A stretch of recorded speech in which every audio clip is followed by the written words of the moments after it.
Muy buenas noches, son las 7:02 y nos encontramos en una nueva emisión de Noticias en 6 minutos. Hoy tenemos varios invitados que nos ayudarán a entender la situación actual del COVID-19. Recordemos que el 11 de marzo del presente año, la Organización Mundial de la Salud reconoció al virus como una nueva pandemia global que ha derivado diferentes problemáticas sociales, económicas, culturales y políticas en varias regiones del planeta. Cuando se habla de los efectos sociales que ha tenido el virus a nivel global, tenemos que tener en cuenta que esto abarca bastantes variables, en las cuales podemos destacar tres ejes que ha tenido cambios latentes dentro de la sociedad: educación, desempleo y salud. Al 20 de marzo del 2020, la Argentina, Bolivia, Chile, Colombia, el Ecuador, El Salvador y otros países americanos habían suspendido las clases en todos los niveles educativos. En el Brasil se habían aplicado cierres localizados en distintas instituciones. La interrupción de las actividades tuvieron efectos significativos en el aprendizaje, especialmente de los más vulnerables. Los centros educativos también proporcionaban seguridad alimentaria y cuidado a muchos niños, lo que permitía a los padres tener tiempo para trabajar. Además de los empleos formales perdidos, contratos congelados y el resto de situaciones generadas por la pandemia del COVID-19, hay una variante muy prominente que afecta especialmente a los vendedores ambulantes alrededor del continente americano. En América Latina, 140 millones de empleados dependen del sector informal, según datos de la Organización Internacional del Trabajo. Esto lo podemos evidenciar en El Salvador, donde los vendedores informales alegan que si no salen a la calle no tienen con qué comer. O en Perú, donde a principios de marzo la Asociación de Vendedores Ambulantes solicitó al gobierno que también sea incluida en la asistencia alimentaria que proporcionará la Secretaría de Emergencia Nacional. Ha causado la pérdida de más de 1 millón de puestos de trabajo, alrededor de $20.500 millones en pérdidas en ventas de sectores, y ha agudizado los problemas para 6 millones de trabajadores independientes en el país. Al ser el COVID-19 un tema de salud pública global, tendremos una analista especializada que nos hablará de este tema en los distintos países del continente americano. Sin embargo, un estudio oficial difundido por la Oficina del Censo de los Estados Unidos y publicado por The Washington Post mostró un incremento en los casos o de los síntomas asociados al trastorno de ansiedad y depresión, ya que la falta de actividad o de espacios recreativos o de distracciones llevaban a que algunas personas desarrollen estos síntomas y más.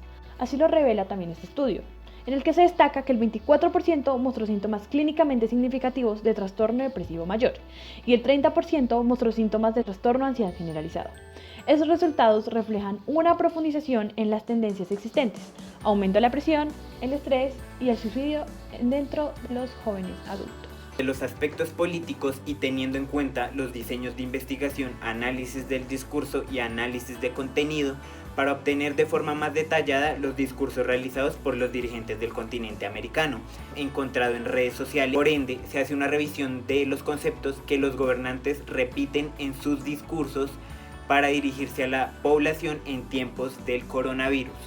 Haciendo una revisión de los principales líderes, empezando con el presidente de Brasil, Jair Bolsonaro, quien ha instado en varias ocasiones romper la cuarentena, ya que considera que en su país es difícil que el virus se propague.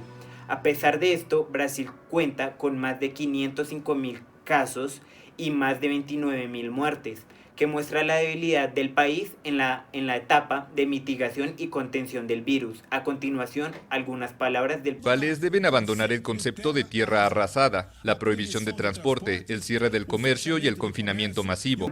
A la etapa del post-COVID, que va a permitir al país nuevas oportunidades a la población, el gobernador del estado de Sao Paulo, João Doria, anunció la apertura gradual de las actividades económicas y comerciales desde el 1 de junio. Se presentó un plan en el que indicó que desde el lunes siguiente algunos negocios podrán volver a sus actividades, claramente bajo medidas, como parte de un estado de alerta naranja, que solo podrán operar en un 20% los sectores vinculados a actividades inmobiliarias, concesionarios, oficinas, centros comerciales y comercio informal. A un 100% aún solo podrán operar las actividades de industria y de construcción. Otro país de la región, Andrés Manuel López Obrador, fue criticado en México y a nivel internacional por no decretar medidas de aislamiento, a pesar que ahora mismo en el país se registran más de 87.512 casos y más de 9.779 muertes. Además, la desconexión entre las acciones de López Obrador con las del resto de la administración federal y los gobiernos estatales. A continuación, un video del mandatario. De salir, todavía estamos en la primera fase. Ya yo les voy a decir cuándo no salga. A pesar de las debilidades que ha presentado México, se prepara para el post-COVID. Es decir, que México procurará nuevos espacios para hacer deporte y alejarlos de conductas antisociales que se presentan durante el encierro, desde luego garantizándoles al mismo tiempo el derecho al estudio y al trabajo. Además, en sus discursos habla de las fortalezas y oportunidades que el país ya ha logrado en materia de unión para combatir el COVID-19. Él argumenta que el comportamiento de los mexicanos ha sido ejemplar, por eso insta a que continúen con las medidas de sana distancia. Buenas noches. La pandemia del coronavirus ha hundido las bolsas alrededor del mundo, desde las europeas y las estadounidenses hasta las asiáticas y las latinoamericanas, derrumbando los precios de las materias primas, en especial el petróleo, lo cual trae profundas presiones a la baja sobre el crecimiento económico latinoamericano. América Latina y el Caribe, así como otras regiones emergentes, se verá afectada negativamente, declaró la máxima autoridad de la CEPAL. También recordó que la región creció en una tasa estimada de apenas 0,1% en 2019 y los últimos pronósticos de la Comisión en diciembre pasado preveían un crecimiento del 1,3% este 2020. Sin embargo, las proyecciones han sido revisadas a la baja significativamente en el actual escenario. El COVID-19 afecta a la región de 5 canales externos de transmisión: la disminución de la actividad económica y de sus principales socios comerciales y sus efectos. La región depende marcadamente de sus exportaciones, cuyo volumen y valor se reducirán por la recesión mundial. La magnitud del impacto final dependerá de la estructura sectorial de cada país. Segundo, la caída de los precios de los productos primarios. Las marcadas caídas de esos precios y el deterioro de los términos de intercambio tendrán fuertes efectos negativos en los niveles de ingreso de las economías latinoamericanas dependientes de esas exportaciones, aunque con diferencias significativas entre ellas. La contracción de la demanda mundial, en particular la de China, uno de los mayores consumidores e importadores de productos primarios, jugará un papel destacado en la disminución de sus precios. Tercero, la interrupción de las cadenas globales de valor. La disrupción de las cadenas de suministro, comenzando por los proveedores chinos y luego por la producción europea y estadounidense, afectaría principalmente a México y el Brasil, cuyos sectores manufactureros son los más grandes de la región. Cuarto, la demanda de servicios de turismo.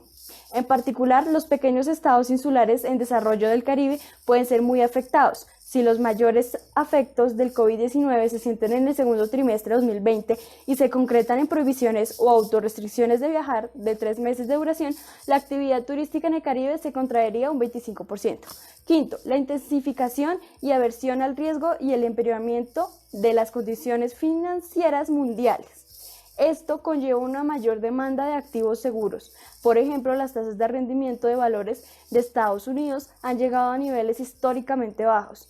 Una menor demanda de activos financieros de la región y una importación de depreciación de las monedas de los países, como está ocurriendo actualmente. Buenas noches a todos. La salud es un tema que integra diferentes factores, en tanto el análisis debe hacerse de manera integral. Es por medio del análisis de datos y contenido que hemos logrado agrupar las prioridades en materia de salud que el COVID-19 ha presentado en la región. Las consecuencias que se derivan por esta crisis sanitaria son las mismas que se vieron primero en Europa y después en Estados Unidos: un inminente colapso sanitario por la implacable pandemia. La situación de colapso e incertidumbre ha traído las consecuencias en torno a la salud, la perspectiva de atención y accesibilidad de suministros médicos, como las UCIs, y asimismo teniendo en cuenta la salud psicológica. Sobre el primer tema, en América Latina, según Healthcare Index, los países en la región con mayor calidad de salud son Argentina, sin embargo, siendo este el primero que reportó la primera muerte a causa del virus, en segundo lugar México y en tercer lugar Colombia, hablando sobre Latinoamérica, que de igual manera no ha presentado, o por lo menos no lo suficiente, eficiencia en las políticas para enfrentar la pandemia. Hay que tener en cuenta que si estos son los países con mejor calidad en salud pública, no se encuentran en la mejor posición, pues incluso antes de presentarse esta pandemia, ya los resultados en materia de salud pública para atención a los ciudadanos no eran efectivas, no eran suficientes y mucho menos en estos momentos. Perspectiva poco alentadora teniendo en cuenta que estos carecen o presentan insuficiencia en los aspectos que el índice elaborado por CAO World toma en un análisis estadístico de la calidad general del sistema de atención médica, incluida la infraestructura, las competencias de profesionales de la salud, médicos, personal de enfermería, otros trabajadores de la salud, el costo en dólares por persona para su atención y la disponibilidad de medicamentos de calidad y disponibilidad del gobierno. También hay que tener en cuenta otros factores como el medio ambiente, el acceso al agua potable, el saneamiento, la disposición del gobierno a imponer sanciones de riesgo del consumo del tabaco y la obesidad.